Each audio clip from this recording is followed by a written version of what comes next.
Благодарам, председателе. Почитувани министри, имам две прашања. Првото е за Министерството за транспорт и врски.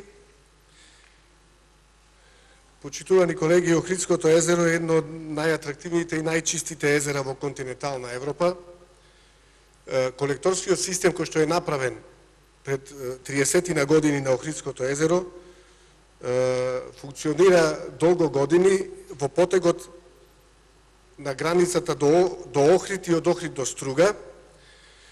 Често пати, нарочито во последно време, при значајен прилив на дождови, односно на атмосферска вода, истиот знае да биде надминат во капацитетот и да имаме вишок на фекални води.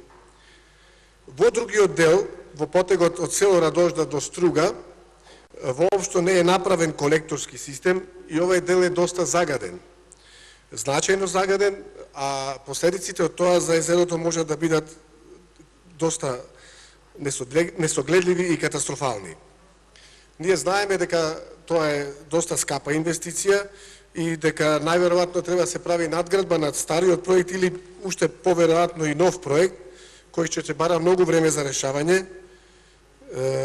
но потребата од овој проект е многу важна за чистотата и за одржувањето на Охридското езеро. Јас би го прашал министерот дали министерството има во план и кога планира да го решава овој проблем со колекторот во потегот од село Радожда до Струга. Второто прашање е до Министерството за здравство. Согласно Законот за лековите и на медицинските помагала и медицинската и методологијата за начинот за формирање на цените на лековите, Владата на Република Македонија и Министерството за здравство за неколку години реагираше со намалување на цените на лековите. Тоа намалување на цените е една системска реформа на Министерството, кој што се одвива во континуитет и треба да овозможи една поголема достапност на лековите кои што се неопходни за одржување на здравјето на граѓаните на Република Македонија, како на оние за превентивно, така и на оние за лекување на одредени заболувања. Нарочито е значајна борбата на владата и Министерството да се зголеми оваа достапност и да се намалат цените на лековите кои што се однесуваат до хроничните заболувања, до малигните заболувања, системските болести и онаа група на ретки заболувања кои што досега беа најголем недостаток во Министерството, во програмата на Министерствата за здравство.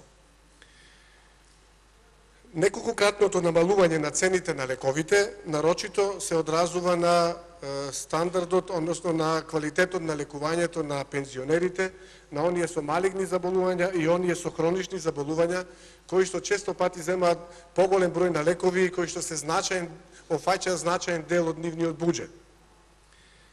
Би прашал, дали ќе продолжи трендот на намалување на цените на лековите и во иднина, бидејќи јас лично мислам дека се уште има место за намалување на цените,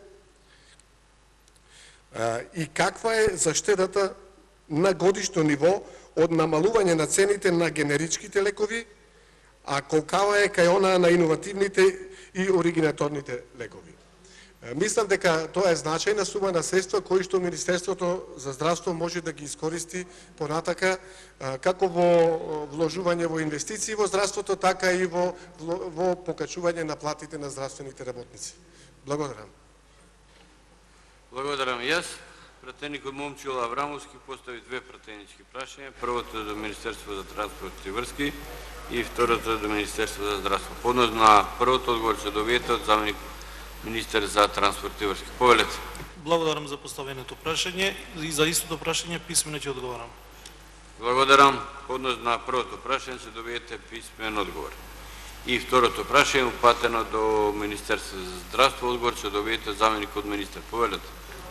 Благодарам, председателе. Благодарам на почитуваниот пратеник за поставеното прашање. Со измените во Законот за здравствено за лекови за медицински помагала, вметната беше методологија врз основа на кој се вршеше пресметка на цените на лековите и со сите досегашни намалувања на цени на лекови после измената на законот, инаку колку да појаснам, корекцијата на лековите, на цените на лековите се прави 2 пати годишно, значи во март и во октомври. Значи вкупно беа намалени цени на околу 4000 лекови, а вкупната заштеда до сега изнесува околу 36,4 милиони евра.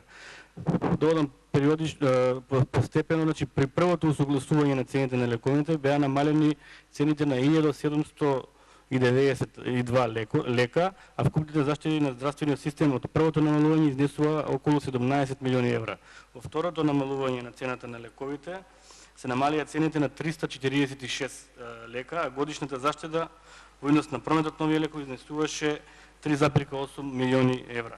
Со третото намалување заштедата, значи цената на лековите се намалија околу 202 лека, а се заштеди околу 2,4 милиони евра. Со четвртото 752 лека се заштеди околу 7 милиона и 400 илјади евра.